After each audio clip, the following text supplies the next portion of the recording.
Ever had your phone die right before the most critical call of your life? Or missed the bus by a nanosecond, watching it zoom off in a blaze of exhaust and indifference? Frustration isn't just an annoying houseguest. It's that cousin who overstays their welcome, eats all your snacks, and then decides to move in. We've all been there, tangled up in this knotty mess.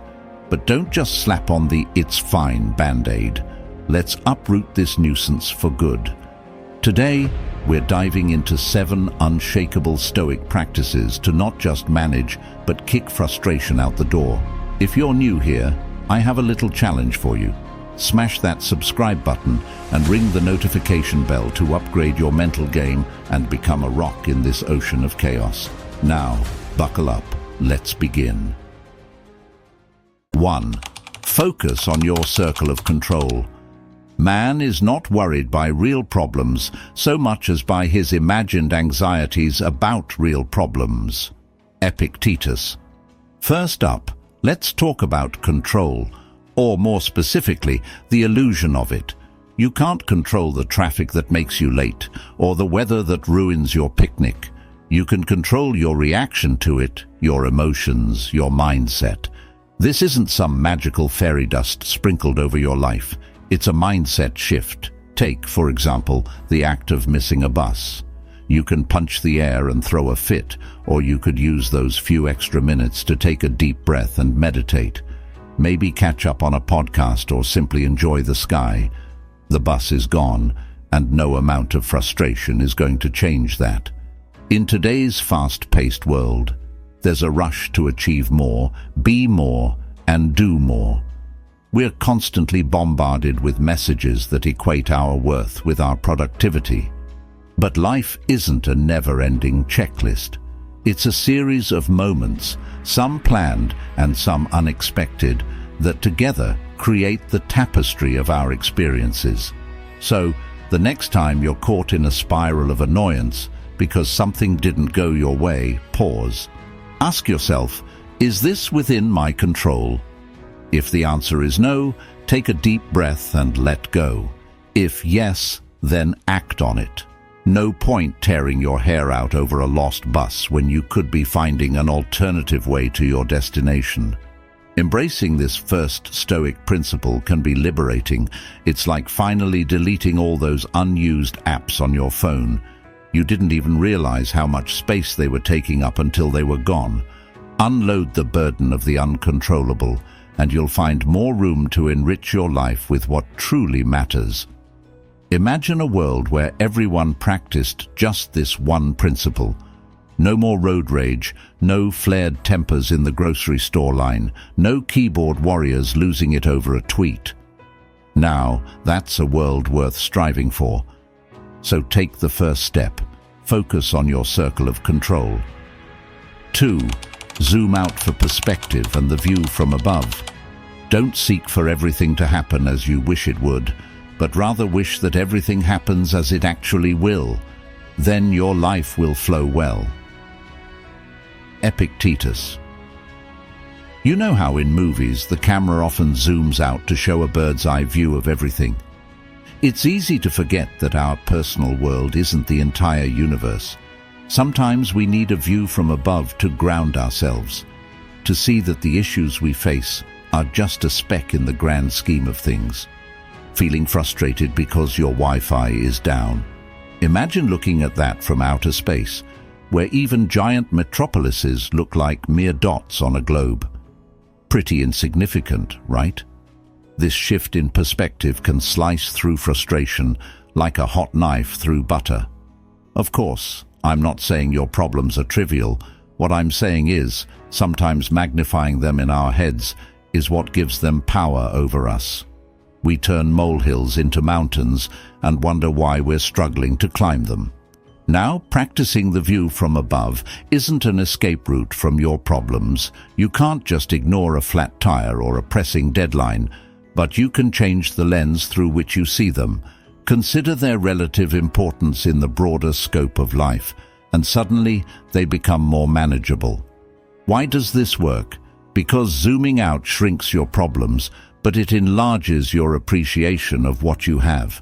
If you're healthy, if you have a roof over your head, if you have people who care for you, aren't those worth more than a momentary glitch in your plans?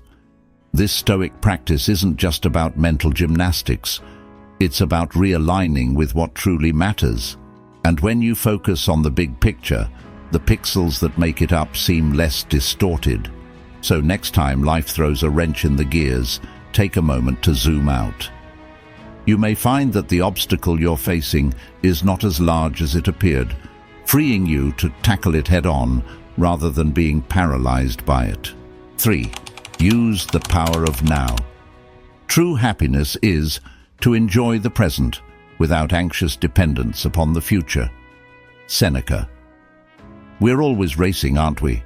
Racing to finish school, to land a job, to fall in love, to tick all these imaginary boxes that society says will complete us. In this endless sprint, it's easy to trip over the present moment. The Stoics, however, argue for a pause, a focus on the now. In our modern digital age, the practice of being present might seem more elusive than ever. Notifications bombard us, news feeds distract us, and tomorrow's worries often eclipse today's joys. But here's the thing. Frustration often comes from this forward or backward pull. Either we're frustrated because things aren't happening as fast as we'd like, or we're irritated about something that happened in the past. By centering yourself in the present moment, you're claiming your time back. It's like stopping a leak in a sinking ship. You're no longer letting your energy seep into moments that are out of your grasp, the past that can't be changed, or the future that can't be predicted. Don't misinterpret me. Planning is necessary, and learning from past mistakes is valuable. But letting them consume your present moment is like borrowing trouble from a future that hasn't happened, or hoarding regrets from a past that's already gone. So how can you be more present? Start by detaching yourself from external noise. Switch off non-urgent notifications, carve out time to do nothing, practice mindfulness, or simply engage deeply with whatever you're doing. Don't just eat, taste. Don't just listen, hear. Don't just touch, feel. Being in the present is also a remedy for frustration because it narrows your focus to what can be acted upon right now. It simplifies, clarifies, and provides a sense of peace. By harnessing the power of now, you minimize the space and time for frustration to dwell. You can't control everything, but you can control your focus. And when that spotlight is on the present moment, you'll find that many of your frustrations simply dissolve into the ether. 4. Audit and manage your desires. We suffer more often in imagination than in reality. Seneca. Let's talk about desire, a close cousin to frustration. You desire an outcome, and when it doesn't materialize, you get frustrated. Simple as that. The Stoics had an antidote, the dichotomy of desire. In Stoicism, desires are categorized into two types, natural and vain. Natural desires include things like food, shelter, and well-being. Vain desires consist of fame, excessive wealth, and other superfluous wants. The key is to fulfill natural desires to the extent that they contribute to your well-being, but to be very cautious with vain desires. It's human nature to desire more money, more likes, more stuff. But you ever notice how chasing after these things leaves you feeling more drained than fulfilled? It's like running on a treadmill, expecting to reach a destination. That's the trap of vain desires. They're endless, always dangling just out of reach. Now, the Stoic solution isn't to renounce all desire. That's not practical or even beneficial. The aim is to manage your desires, to weigh them on a scale of true importance. Before getting frustrated about not acquiring what you want, question the worthiness of that want in the first place. You'll find that recalibrating your desires will naturally lower your frustration levels. Think about it. If you're not chasing after unrealistic or superficial goals, there's less room for disappointment and, by extension, less room for frustration. But how do you identify which desires are worth pursuing?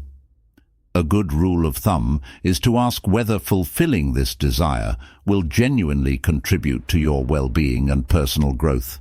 If it's more about social validation or short-term gratification, you might want to reconsider. Understanding the dichotomy of desire is like a software update for your mind. It streamlines your objectives, enhances your focus, and boosts your overall performance. And the less cluttered your goal setting, the less room there is for frustration to fester. So, go ahead. Audit your desires. Once you declutter them, you'll find it much easier to navigate through life with a sense of purpose, rather than being driven by the volatile winds of vain wants. 5. Practice negative visualization. How does it help to make troubles heavier by bemoaning them? Seneca. Before you jump to conclusions, negative visualization isn't about being a Debbie Downer. Rather, it's about preparing your mind for potential setbacks so you can navigate them with grace and resilience. Imagine your day going terribly wrong. Your coffee spills, your computer crashes, you miss your train. Now, take a breath. None of this has happened, but if it does, you've already mentally walked through it. You're prepared.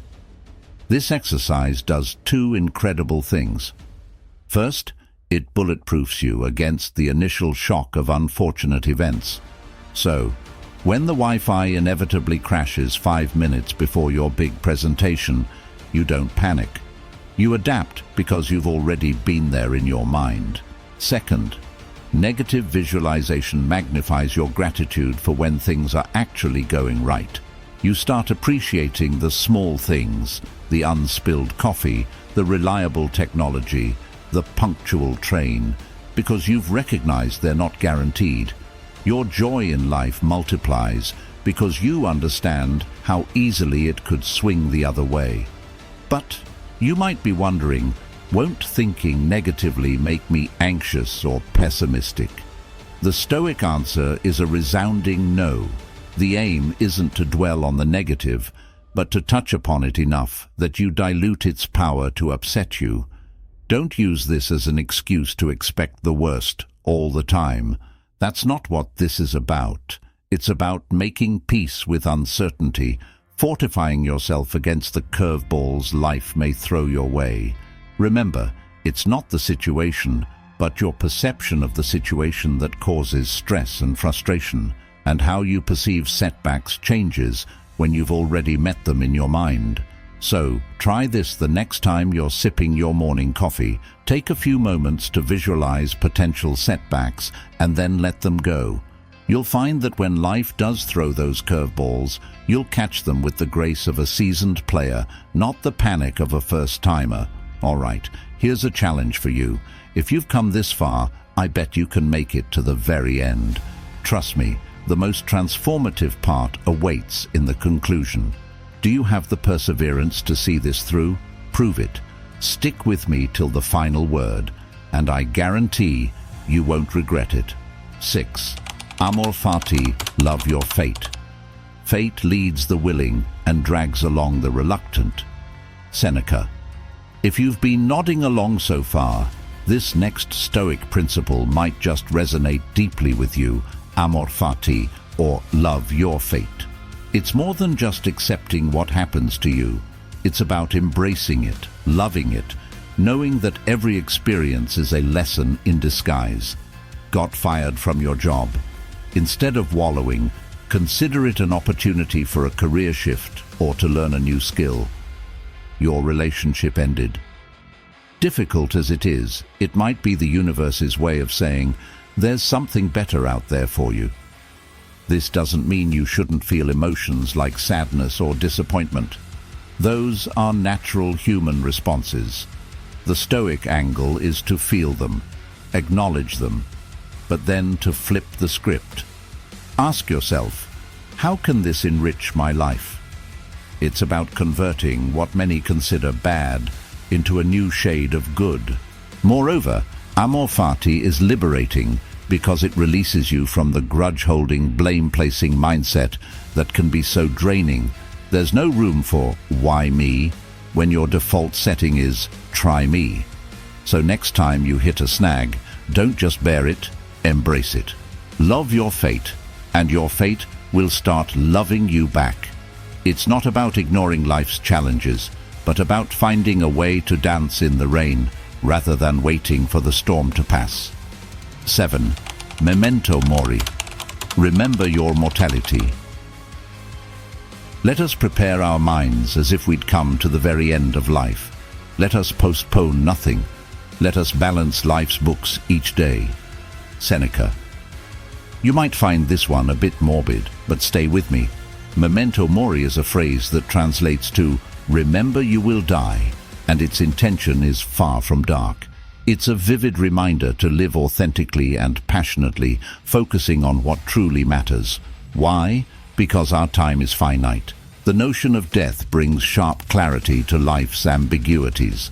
Annoyances and frustrations suddenly seem petty in the face of life's impermanence. Are you going to waste your precious moments agonizing over a rude comment or a minor setback? The Stoics argue that remembering our mortality helps us cut through life's trivialities and focus on what's genuinely important. But there's another layer to this. Knowing that our time is limited adds a sense of urgency. It prompts us to act, to change, to grow, to resolve, not tomorrow, but today. You no longer have the luxury of postponing things that matter, knowing that life doesn't offer unlimited redos. So, how can you incorporate memento mori into your life without it becoming gloomy? Use it as a daily prompt. When frustrated or stuck, ask yourself, in the grand scheme of my finite life, how much does this moment truly matter? More often than not, you'll find that what you're agonizing over is not worth sacrificing your peace of mind. The essence of memento mori isn't to generate fear, but to inspire action and gratitude. It's a tool to sift the gold from the sand, to separate what truly matters from the noise that constantly fills our lives. By reminding yourself of life's impermanence, you not only reduce frustration but enrich your existence. Your days become more meaningful, your actions more deliberate, and your time more treasured. It's the ultimate reality check, keeping you anchored while encouraging you to live fully. So, here we are, 7 Stoic practices designed to tackle frustration head-on. Implement them one at a time, or mix and match according to what resonates with you. The key is to start. After all, the journey of 1,000 miles begins with a single step. And in your case, it starts with kicking frustration to the curb. Isn't it empowering to know that frustration, as daunting as it feels, can be tamed? That you don't have to be its victim, but its master? By applying these Stoic teachings, you equip yourself with more than just knowledge. You gain wisdom, a precious commodity in our fast-paced world. If these insights resonated with you, if you felt that tug of understanding or a spark of inspiration, don't just keep it to yourself. Challenge yourself to fully engage with this community. Hit that subscribe button, light up the notification bell, and give this video a thumbs up. Let's not just pass through life, but dive deep, seeking out its many lessons and joys. And lastly, drop a comment below, sharing which practice struck a chord with you, or if you've discovered your own unique way of dealing with life's many twists. Because growth isn't a solitary journey, and your insights might just be the beacon someone else is searching for. Until next time, harness the Stoic within and face life's winds head-on. You've got this.